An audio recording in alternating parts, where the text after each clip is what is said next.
All right, we are continuing on page 236 today.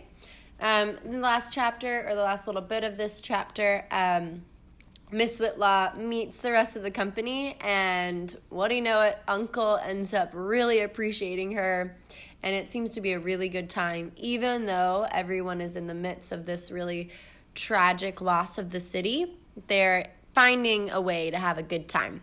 So this is in the middle of page 236. We're going to see what happens next. Here we go. 3 days later, on a Saturday morning, as we were making breakfast, the camp learned that the firefighters had begun to get the upper hand. Where they had got the water from, I do not know. Maybe they used some of the underground cisterns that had been laid down long ago, but had been ignored. Or maybe they used salt water from the bay. Besides, there wasn't much left of the city to try to protect now. In any event, we heard that the firefighters were winning, and it was about 7:30 when the rains began. "Now the rains come," Uncle said disgustedly. He lifted the flap of the sheet to watch it come down. "We might have had to leave here too," White Deer said. "Things could have gone wrong for the firefighters again, and then nothing would have been saved." Uncle just snorted, convinced that it was part of the general ineptitude of the deities who were in charge of the universe. He let the flap down. The sheets had already begun to sag on top, and the water ran down into the tent, splattering inside. Uncle sat stubbornly in his chair, opening up his umbrella and holding it over his head. "A superior man," he informed us, "is above such things as getting wet." "Uncle, how about coming with me to visit Miss Whitlaw?" Father asked. We were all sure that her canvas tent would be drier. And for all of Uncle's pronouncements to the contrary, he was terribly grumbly when he was cold and wet. Uncle rubbed his elbow. "What for?" Father pointed to a box of apples that had been sent down from the north from some of our kinsmen. "She might like some of those." "You take them." "But they're your apples." White Deer poked Uncle in the ribs. "Go on. The superior man shares his wealth in adversity." It was White Deer who had to tend to Uncle when he had a cold. "Yes, go on," Handclap encouraged. "I'm sure she'd like the fruit." He probably had the same vision of what it would be like inside the tent if Uncle had a cold. As Handclap said, when Uncle sneezed, he made such a noise that he would scare away the Lord of the East Wind, and he was used to noise. It might be good to hear a sensible person talk for a change," Uncle observed and stood up. "Come, Moonshadow, I'll need someone to hold the umbrella." Uncle splashed majestically through the puddles of the water on the ground, slightly hunched over so I could cover him with the umbrella. The Whitlaws were just finishing tea when we came. Miss Whitlaw thanked us for the apples and graciously asked us to sit in her good parlor chairs. Uncle sat down with the stately dignity he could manage when he wanted to. Miss Whitlaw went outside to where someone had rigged a lean-to out of branches to shelter a fire. She brought in some hot water and a teapot to make more tea. When she had served us, I said, "Uncle's been all over, Miss Whitlaw. He's even been in the mountains." "Aye there," Uncle said, "working on Central Pacific." "Why, I had a cousin who worked his way west on the Union Pacific," Miss Whitlaw said. "It was on the other railroad that started from the east. He wrote long letters about it." Uncle immediately picked up interest when I translated for him. They launched into a long discussion of their memories, both of railroading and of the Sierras. I had no idea the mountains could be so big or so cold or so beautiful. From there, Miss Whitlaw began asking questions about the Middle Kingdom, and Uncle, given a topic he knew something about, grew even more comfortable. All in all, it wasn't a bad visit. When the rain stopped and Uncle decided it was time to head back, he did not want to dip into their larder by having lunch with them, as Miss Whitlaw urged, we made our goodbyes. Going back to our tent, Uncle twirled the now folded umbrella. When we have the company set up again, you bring her over for dinner sometime. Then we'll give her a proper dinner. Sometimes I think there are scales in heaven, and for every good thing that happens in your life, heaven balances it with a bad thing. The company had no sooner warmed to Miss Whitlaw than other demons proved just how malicious they could be. 3 days later, Father and I were over visiting with Miss Whitlaw when we heard the tramp and clatter of the demon soldiers. "In here!" we heard a voice say. The tent flap was raised by a young demon officer. One of Miss Whitlaw's demon neighbors was pointing at us. "Come along, you two," the young officer said. "We're moving you out." "All of us?" Father asked incredulously. "Just you, Chinaman," the young officer said. "You sabe me?" Father's hands clenched and unclenched. But behind the young officer, we could see a squad of demon soldiers. They were not the same friendly ones who had given out bread and taken care of the refugees.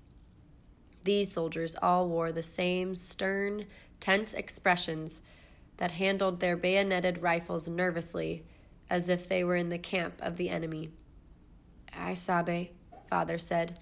"You must excuse," he said to Miss Whitlaw. "Well, I don't sabe." Miss Whitlaw rose in magnificent courage. "How dare you come poking into my tent and commanding my two friends to leave? How dare you tell the Chinese to leave?" The officer was taken aback.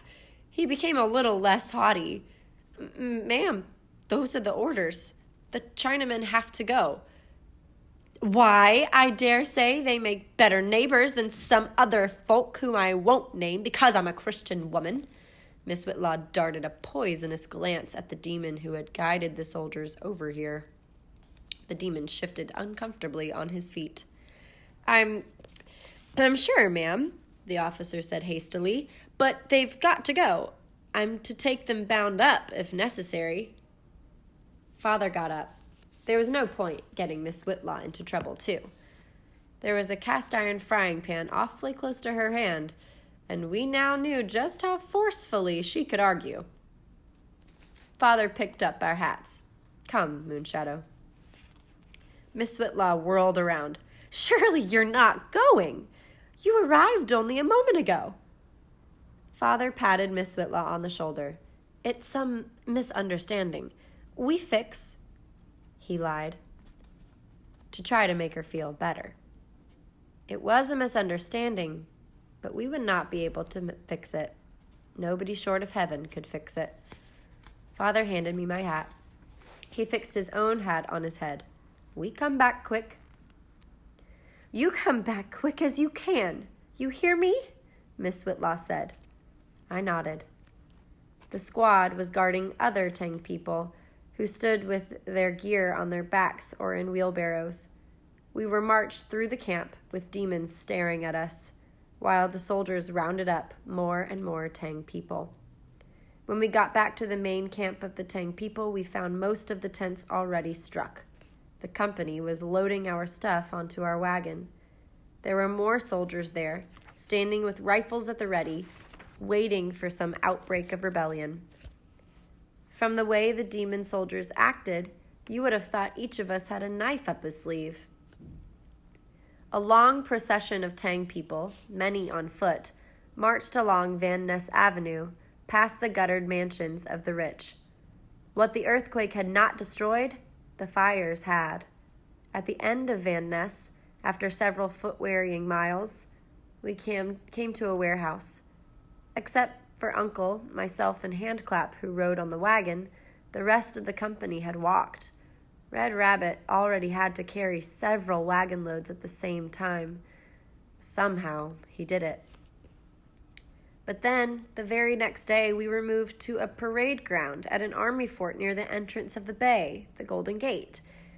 I can't remember everywhere we moved, or when, but I think Thursday morning we were moved to the golf course at the Presidio, another army base slightly to the east of the Golden Gate. It was as if the demons cannot make up their minds. Because it was hard to get fodder for Red Rabbit, The demon soldiers now gave us bread and water reluctantly, let alone fodder for our horse. We sent Handclap south with the wagon to some of our kinsmen. Uncle should have gone, for all this moving around was hard on him, but he was needed to help some of the other leaders of the Tang people figure out what to do. Last year, the demon officials of the city had tried to move the Tang people out of our old area to a place called Hunter's Point in the southern part of the city, where some Tang fishermen already had a camp. It was now rumored that the demon officials were going to make us rebuild the Tang people's town, not in our original location, but down at Hunter's Point. And yet every other ethnic group in the city was going to be allowed to return to his old home site. Friday, we were moved back to the parade ground of the fort near the Golden Gate. Uncle bore this uncomplainingly, though he was sore all that evening. In true hardship, he could be a source of immense strength. By that Friday, we had dwindled from some 25,000 of us to only a few hundred. Many Tang people had just got disgusted and left for points east, south and north, where you weren't herded around like a flock of sheep by a shepherd who could not make up his mind. But the few hundred who stayed were the hard core of the Tang people, the stubbornest, orneriest individuals who were getting tired of being pushed around. Someone had to stand firm. We pitched our tents. They were quite brown now and no longer a bright purple, for the 4th time in 4 days. Nobody spoke too much. Father jammed his hands into his pockets, watching White Deer wash the rice. We let ourselves be pushed around like a bunch of stupid oxen. Why don't we do something? White Deer shrugged. What can we do? They all have guns. Father spat contemptuously at the ground. That's what we always say when there's trouble. And what would you do? Take them all on? The superior man rises above such squabbles, White Deer reminded Father. Father glanced toward the tent where the old, wise heads of the Tang people had gathered to work out some strategy. You could hear their voices rising. They sound like a bunch of old hens, Father said. They're trying their best. White Deer slammed the lid down on the pot. What's eating you? I'm sick. I'm sick of greed and stupidity. You're just sick of people. White Deer planted his fists on his lit hips. Maybe I am, Father grumbled. It was very late in the evening when Uncle came back across the grass, looking very tired, but smiling grimly.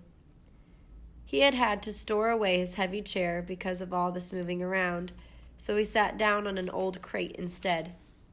But he did it just as majestically as if it were on his throne. He poured himself a cup of tea from the tea kettle we had kept boiling all that day. He sipped it while we all sat or stood around, waiting for him to speak. When Uncle finished his tea, he arched his head, grimacing as he scratched the underside of his chin. I think we have them, he said with a self-satisfied air. What magic did we come up with? White Deer asked. It was there all the time. Only some of those old fools were afraid to try it. I guess they were afraid of making any kind of trouble. Uncle fished into his pocket and pulled out a handful of coins. He dumped them by White Deer's boots. There's your magical weapons. There's all the charms and spells you need for these demons. We Tang people own 1/3 of the land in the Tang people's town outright. For instance, we own the land that our company was on. The demons can't tell us to move off it if we want to live there, even if they have to follow their own laws. And as for the other 2/3, well, did you ever stop to think how important we are to the demons? We run a lot of businesses and services that they need. If we were to leave this city completely, their whole economy would be wrecked. But we don't want to go, I protested. That's not the point, Moonshadow, Uncle said. All we have to do is threaten to go. They let us rebuild the Tang people's town in the old place, or we go to some city where they'll appreciate us.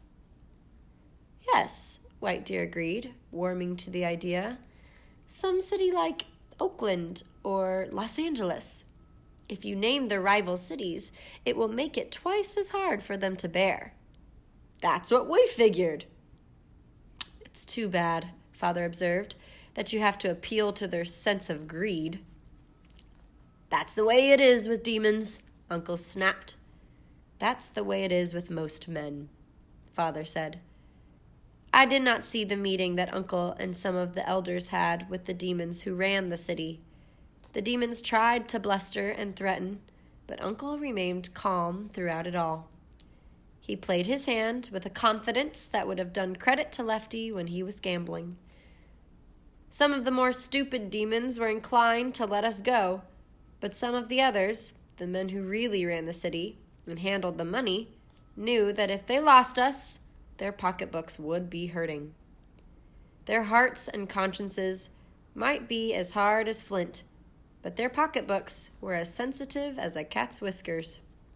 To make a long story short, we won the same rights that the demon citizens had in rebuilding on their own sites. That's what I'm talking about. That's where we'll stop right now. Uncle's pretty cool. He gets the job done. We'll see what happens next time on page 247 tomorrow.